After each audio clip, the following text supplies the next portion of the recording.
All right, we're talking Florida Marlins making a big splash in the offseason. We welcome in Clubhouse consultant Jaffe from Baseball Prospectus. Jay, what did you think of the plan of attack in the offseason from Miami?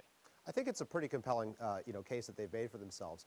They landed Jose Reyes, and that certainly, made other free agents take them seriously. They gave a good run to Albert Pujols. They gave a good run to C.J. Wilson. But what I do worry about now, now that they've got these players, I worry about the backloaded contracts. They've got 4 players, Reyes, Hanley Ramirez, Heath Bell, and Mark Burley, in whom they've tied up about $39 million for 2012. That jumps to $47 million in 2013 and $61 million in 2014. That's just for 4 players. They're also going to have to pay Mike Stanton at that point. They have not had a team payroll above $60 million since 2005. So I worry about how quickly they're ramping up payroll. If the fans don't show up, I think that's going to be a problem. Let's talk Ryan Braun. What do you make of all this, for the MVP vote? You're in the Baseball Writers Association now. It's like, should we take back this award? Should we, just annul this vote? Should they? I think that's a dangerous precedent to set. I mean, they didn't go back and strip the guys, who have been attached to steroids, who won MVPs like Barry Bonds and Alex Rodriguez, Jason Giambi, Ken Caminiti. Those guys still have their awards. I don't think you can go back and take Ryan Braun's award away. People made the best decision they could at the time with the information. Now, I'm a Matt Kemp guy. I mean, I'm a little disappointed that Matt Kemp didn't win, but I don't think you can go back and rewrite history. No, you can't. Jay Jaffe does extensive research on the Hall of Fame. Stick around. I have a little something for you. It's time for Cooperstown Justice. With the late Ron Santo finally voted into the Hall of Fame, who should be the new cause? A player who isn't on the writer's ballot, but deserving of induction. There is a player now who inexplicably, in my opinion, has fallen off the ballot and no longer being considered. That player is Keith Hernandez. Stay with me.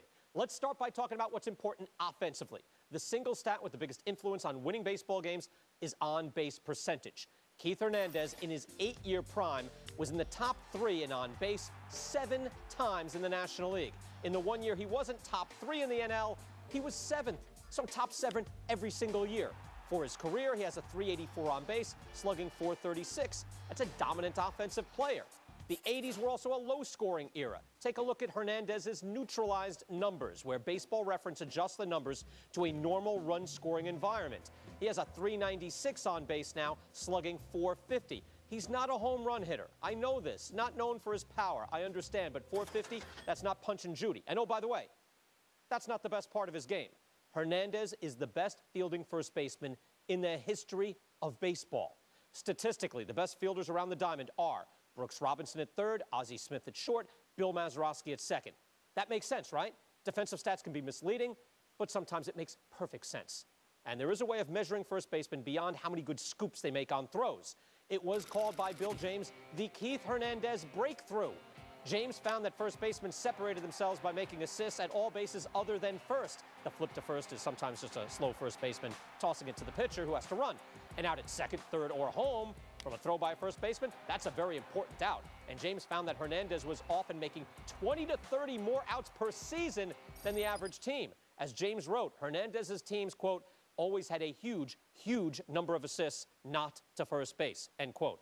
Beyond that, and this is one thing that is tangible and intangible, watching Keith Hernandez every day was watching a player who took command defensively, forced teams to not bunt, or a player who let everyone know in the infield what to do in all cases. He was incredible to watch. It can be backed up statistically, and he was truly a great offensive player for a decade.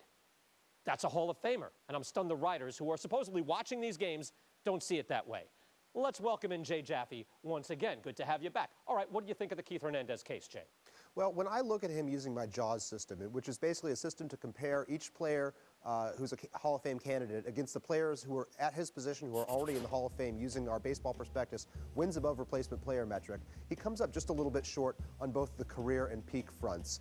I try to use career and peak to make it so that longevity is not the sole factor. And, Hernandez did not play for a very long Your career. peak is 7 years, though, yeah, and peak, Hernandez I use 7 years. in a 7-8 years. He has a good career. His fielding numbers are certainly well supported. He's much better than the average Hall of Famer when it comes to fielding.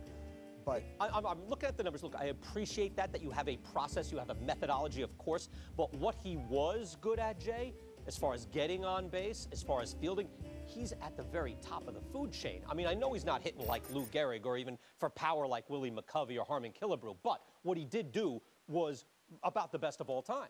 Well, the thing is that the spread between a great fielding first baseman and an average fielding first baseman, at least when you're talking about Hall of Fame, it's about, right now, we're talking about 120 runs for Keith Hernandez. The difference between Keith Hernandez as a hitter versus the average Hall of Fame hitter is more like 250 to 300 runs. You can't make all of it up with a glove. Wait, no, over 250 runs over what span? Over the course of his career. A career, right, but he had a shortened career. Again, now you're looking at, right, he didn't have a 22-year career, that sort of thing. We go back and forth on this. I understand what you're saying, but again, fielding, you saw him with your own eyes, too. Absolutely. And we can get anecdotal here for a moment. Have you seen a better fielding first baseman?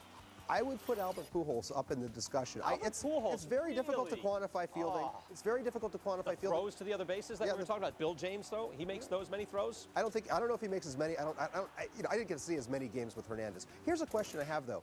If Keith Hernandez had played second base or third base, given his skill set, and I think he could have, because he was obviously very nimble, I think he would probably be a Hall of Famer, just given the talents that he brought. I think he suffers a little bit because he's compared to the big lumberjacks at first base. No, it's true. And also, he's left-handed, so he's almost precluded from playing those positions, which is unfair. I think, by and large, a Hall of Famer. I don't know if I convince you. Eventually, you stick to your methods, but this is the way I see it.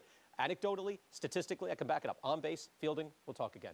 Jay, thank you very much. I'm not going to let Jay get the best of me on Keith Hernandez. I don't think so. We want to hear from you, though. And tell us, who is the best player not in the Hall of Fame who is currently not on the ballot? Dick Allen, Dwight Evans, Keith Hernandez, Jim Cott, Minnie Minoso,